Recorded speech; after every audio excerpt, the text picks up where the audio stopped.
Hamilton Mayor Fred Eisenberger joins us this morning. After a huge night in the city, it just didn't end the way that we hoped. Good morning. Good morning. Yeah, unfortunate. Great game, great event, great cup. So from that perspective, we won.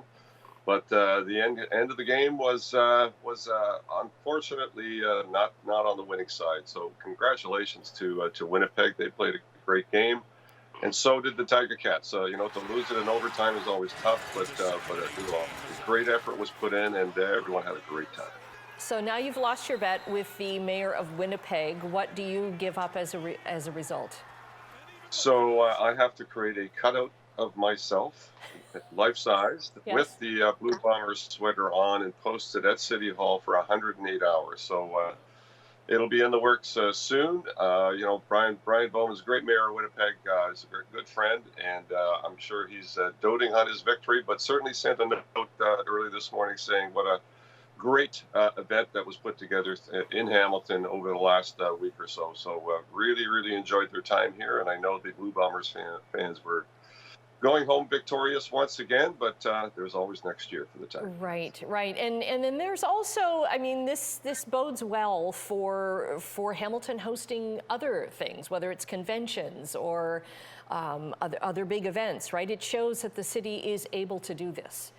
Oh, absolutely, and couldn't have come at a better time. After the tough times for the restaurant and hospitality industry over the last year and a half or two, this was a real boost for the local economy and for the local restaurateurs and hospitality, the hotels.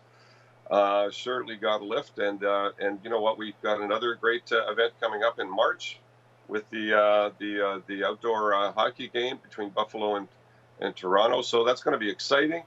And I must say the Arkells did a fantastic halftime show yesterday. They caught it on TV. It was they did just a brilliant job. So we'll look forward to further continued great events happening in our city. Yes. I want to get back to an event over the weekend as well, the storm.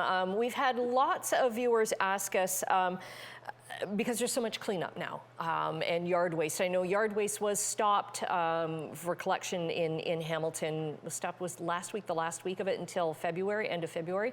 Is that going to continue? Right.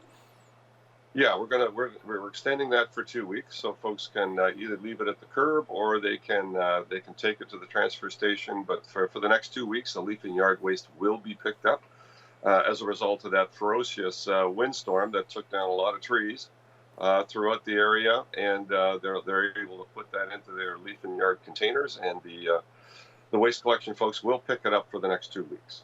Okay, and a reminder that you have to, go by the rules that are in your little pamphlet about how big the bundles can be and all that kind of stuff, because there are some pretty large limbs that came down.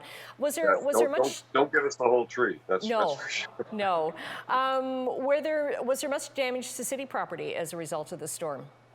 Other than down tree limbs, not really. I think what it tends to do is clog some of the drains that we're now going to have to clear out to get ready for some of the drainage issues that we might be facing over the winter. So all of that work is happening, but I wasn't notified of any particular kind of direct building or property damage for the city. I know on the trail system, I was on the Shidok Trail yesterday, and there's lots of downed trees, but that's a Hamilton Conservation Authority property. That's one of their issues, I guess, to do. Yeah, exactly. And I know I spoke to some other folks that were on some of the trails, and while the storm was on, which I thought was a little dicey, but they were watching tree limbs come down. So certainly in my neighborhood, there's lots of trees down as well. So we'll get it all cleaned up, and then hopefully we won't have a severe storm like that. And you know what? We were fortunate. The United States, had some really serious damage as a result of the tornadoes that went through there. So we dodged the bullet on that one. And we were fortunate that we didn't have flooding because so many communities around us near Lake Ontario, near Lake Erie, had so much flooding. We didn't really see that water swell at our end of the lake.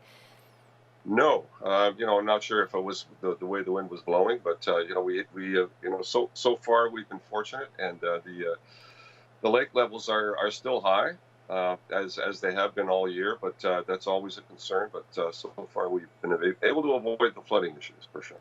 Okay, but you can't avoid the losing of the bet issues. So we'll let you get changed into your Winnipeg Blue Bombers gear and we'll look for that cutout. Mayor Fred Eisenberger, thank you for joining us today. Yeah, I'm sure we'll be posting that on social media. I'm so sure. you'll be able to see it. I told the mayor I'd find a good closet or a bathroom to house at the house. Yes, the back entrance.